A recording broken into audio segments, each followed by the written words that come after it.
পৃথিবীর সবচেয়ে বড় জঙ্গলের নাম অ্যামাজন। কেমন হয় যদি আমার কোম্পানির নাম অ্যামাজন হয়? আমার কোম্পানিও একদিন পৃথিবীর সবচেয়ে বড় বই বিক্রি কোম্পানি হবে। মজার বিষয়, বর্তমান বিশ্বের সবচেয়ে বড় কোম্পানির মধ্যে অন্যতম অ্যামাজন। হ্যাঁ, আজকে অ্যামাজনের মতোই বিশাল অ্যামাজন কোম্পানিটিও। শুরুতে অ্যামাজনের মালিক জেফ বেজোস এই কোম্পানির নাম দিয়েছিল কাডাব্রা।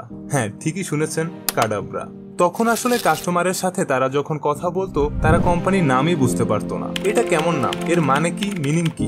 তখনই নাম পরিবর্তনের চিন্তা আসে। বেশ কয়েকটি নামও দেওয়া হয়, awak.com, browse.com, bookmall.com, relentless.com। সর্বশেষ অবশ্য অ্যামাজন নামটি ফাইনাল করা হয়। আজকে বলছিলাম জেফ বেজোসের কথা। গ্যারেজ থেকে যাত্রা শুরু করে বিশ্বের সবচেয়ে ধনী ব্যক্তি হওয়ার গল্পটাই আজকে জানার চেষ্টা করব।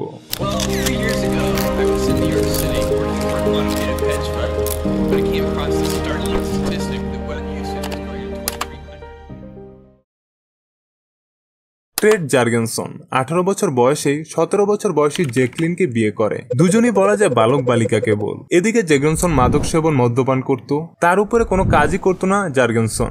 এরই মাঝে জ্যাকলিনের গর্ভে বাচ্চা আসে। 1 বছরের মাথায় জ্যাকলিন বাবার বাড়ি চলে আসে। 12 জানুয়ারি 1964 সালে বাচ্চা দুনিয়ায় আসে, জেফ্রি প্রিস্টন। 17 মাসের মাথায় জ্যাকলিন জার্গেনসনকে ডিভোর্সের কথা বললে নির্দ্বিধায় রাজি হয়ে যায় জার্গেনসন। আইন অনুসারে জার্গেনসন বাচ্চার খরচ দিতে রাজি থাকলেও পরে আর্থিক সমস্যার জন্য পারেনি। তার 3 বছর পর জ্যাকলিন মাইক বেজোস নামে এক ব্যক্তিকে বিয়ে করেন। তারই সাথে মাইকলিন বেজোস আগের বাচ্চার ভরণ পোষণের দায়িত্বও নেন। পরবর্তীতে মাইক তার নিজের বংশের পদবি সেই ছেলের নামের সঙ্গে যুক্ত করে, জেফ্রি প্রেস্টন বেজোস। হ্যাঁ, জেফ বেজোসের পুরো নাম এটাই। এক ইন্টারভিউতে প্রশ্নের উত্তরে বেজোস বলে, বাস্তবিক অর্থে আমি যতদূর জানি তিনি কেবল জন্মসূত্রে আমার বাবা। ডাক্তারের ফর্ম পূরণ করার সময় বাবার নামের ঘরে নাম লিখতে গেলে কেবল তার নাম আমার মনে পড়ে, এমনকি তার সাথে আমার সাক্ষাৎ হয়েছে বলে আমার মনে পড়ে না। ছোটবেলা থেকেই বেজোস স্কুলের ছুটিতে নানার বাড়িতে গিয়ে গার্ডেনে টুকটাক কাজ করত এবং তার ইলেকট্রিক বিষয়ে তখন অনেক আগ্রহ ছিল। সে ওই বয়সটায় তার অন্যান্য ভাই বোনদের তার রুম থেকে দূরে রাখার জন্য একটি অ্যালার্মও তৈরি করে। যাই হোক, তার রুমে অনেক ইলেকট্রিক গ্যাজেটে ভরা ছিল। বাবা মা এসব ফেলে দিতে বলে, এগুলো সে গ্যারেজে নিয়ে রাখে। তারপর তারা ফ্লোরিডা চলে আসে। বেশ কিছু সময় পর ইচ্ছা অনুসারে ইউনিভার্সিটি অফ প্রিন্সটন থেকে পদার্থ বিজ্ঞানে স্নাতক করার সিদ্ধান্ত নেয়। তবে একদিন পদার্থবিজ্ঞানের একটি অঙ্ক বুঝতে পারছিল না সে। তখন তার রুমমেট টপারের কাছে যায় আর তার সেই বন্ধু খুব সহজেই এই উত্তর বলে দেয়। তখন এতটুকু দেখে বেজোস বুঝতে পারে এই বিষয়ে তার আগ্রহ থাকলেও সে এটা কম বুঝে। এরই মাঝে সে কম্পিউটারে ভালো করে এবং সিদ্ধান্ত নেয় কম্পিউটার ইঞ্জিনিয়ারিং করবে। 1986 সালে ইউনিভার্সিটি অফ প্রিন্সটন থেকে স্নাতক শেষ করেন। এরই মাঝে সে বেশ কয়েকটি চাকরিও করে ফেলে। তারপর সে ভালো ভালো কোম্পানিতে চাকরি করলেও দীর্ঘস্থায়ী কোনো জব সে করেনি। শুরুর দিকে আইটি ফার্মে, পরবর্তীতে বিজনেস ফার্মে কাজ করেন। হাতে এত ভালো চাকরি থাকা সত্ত্বেও সে ছেড়ে দেয়। অবশ্যই তার কোনো আইডিয়া ছিল। তিনি একবার বলেছিলেন, আমি এজন্য আমার আইডিয়ার উপর কাজ করা শুরু করেছি যেন আমি বৃদ্ধ বয়সে আফসোস না করি আমার আইডিয়ার উপর কাজ না করার কারণে। বেজোস প্রতিনিয়ত যখন দেখছিল ইন্টারনেট ব্যবহারকারীর সংখ্যা দিন দিন বেড়েই যাচ্ছে এবং তিনি মনেও করতে থাকে এটির একটি ভবিষ্যৎ আছে, তখনই তিনি মনে মনে সিদ্ধান্ত নেয় ইন্টারনেটে তার প্রিয় জিনিস বই বিক্রি করবে।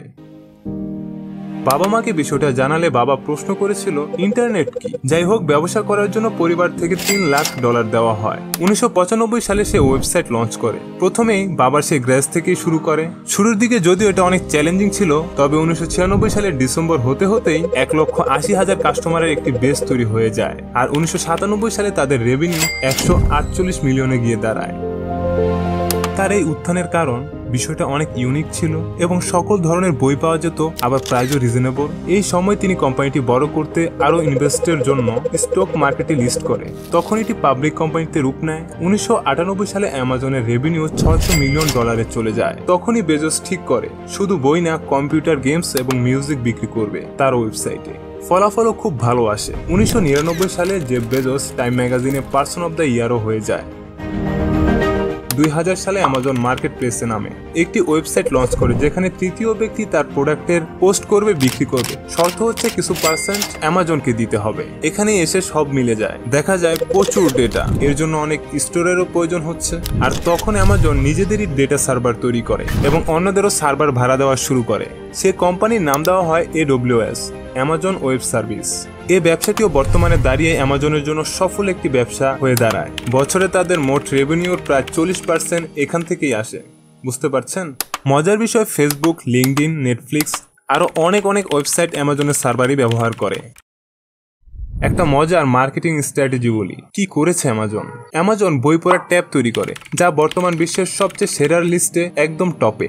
মজার বিষয়, বেজোস বলেছিল এই ট্যাব বিক্রি করে 1 টাকাও প্রফিট করবে না অ্যামাজন, খুবই কম দামে বিক্রি করা হয় এটি। ফলে ট্যাবের কম্পিটিটর যারা আছে তারাও পিছনে পড়ে যায়, বিশেষ করে অ্যাপেল। এখন কথা হচ্ছে, একটি কোম্পানি কোনো প্রফিট ছাড়া কেন একটি প্রোডাক্ট বিক্রি করবে? ট্যাবের নাম হচ্ছে কিন্ডলি। আপনি ধরেন বই পড়ার ট্যাবটি কিনে নিয়েছেন, এখন সেই কিন্ডলি ট্যাবে বই পড়ার জন্য আপনার তো বই কিনতে হবে, আর তখন তো আপনি অ্যামাজন থেকেই কিনবেন।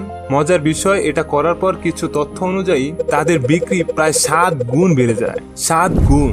চিন্তা করেন খেলাটা খেলছে কোথায়? কাস্টমাররা একটা ট্যাবে পা দিয়েছে। অন্যদিকে বইয়ের ট্যাব বিক্রি করার যে কম্পিটিটর গুলো ছিল তারাও অনেক পিছনে পড়ে গেছে। তারা ট্যাব বিক্রি করে ইনকাম করবে না, বই বিক্রি করে ইনকাম করবে। অ্যামাজন একবার মহা বিপদে পড়েছিল। ইন্টারনেটে যখন ব্যবসা শুরু হচ্ছিল তখন অনেক কোম্পানি দাঁড়িয়ে যায়, নামে শেষে টেক থাকলেই হয়েছে।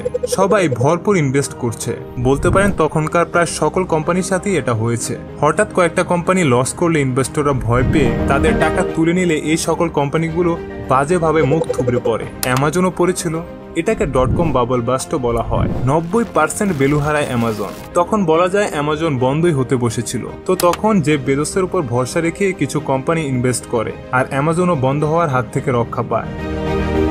অ্যামাজনের সবচেয়ে লস প্রজেক্ট ছিল 1914 সালে ফ্রি ফোন নামে একটি মোবাইল মার্কেটে ছাড়ে। ততদিনে মোবাইলের বাজারে আরো ভালো ভালো কম্পিটিটর থাকায় এই প্রজেক্ট সম্পূর্ণ লস খায়। সর্বশেষ যে কোম্পানিতে বেজোস চাকুরি করেছিলেন, ডিইস অ্যান্ড কোং, সেখানেই পরিচিত হয় ম্যাকেনজি বেজোস। তিনি ওই প্রতিষ্ঠানের সহযোগী গবেষক ছিলেন। 1990 সালে তাকে বিবাহ করেন বেজোস। 2017 সালের 27 জুলাই বেজোস $90.5 বিলিয়ন সম্পত্তি নিয়ে বিল গেটসকে পিছনে ফেলে বিশ্বের 1 নম্বর ধনী হয়ে যায়। তিনি পৃথিবীর প্রথম ব্যক্তি যে সর্বপ্রথম 100 বিলিয়ন ও 200 বিলিয়নের সম্পত্তির মালিক হন।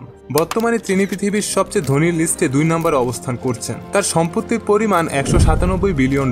এটা সময়ের সাথে উঠানামা করতেই পারে। যাই হোক, তিনি দিন দিন অনেক ছোট বড় কোম্পানি কিনে নেয় এবং নিত্য নতুন কোম্পানির যাত্রা শুরু করে, যার মধ্যে অন্যতম Amazon Prime Video, Amazon Web Service, Amazon Alexa, Amazon Kindle, Amazon Drive, Amazon Music, Amazon Audible, Amazon Play, আরো অনেক সার্ভিস আছে অ্যামাজনের আন্ডারে। তাদের বিজনেস মডেল নিয়ে নাড়াচাড়া করলে দেখা যায় তারা মারাত্মক পর্যায়ের মাইন্ড গেম খেলেছে। আমি অবশ্য খেলাধুলার সুযোগ পাই না, এত সময় দেয় ইউটিউবে, তারপরও আপনারা লাইক সাবস্ক্রাইব করেন না। আশা করি করে ফেলেছেন। চাইলে আমাদের ইউটিউবের পাশাপাশি ফেসবুক পেজটাও লাইক দিয়ে রাখতে পারেন। তো যেতে যেতে বেজোসের একটা উক্তি শুনে যাই, যদি তুমি নিন্দুকের বদনাম সহ্য করতে না পারো তাহলে নতুন কিছু পরিকল্পনা বা নতুন কিছু করতে যেও না। বেশ কয়েকবার শুনেন। আসসালামু আলাইকুম।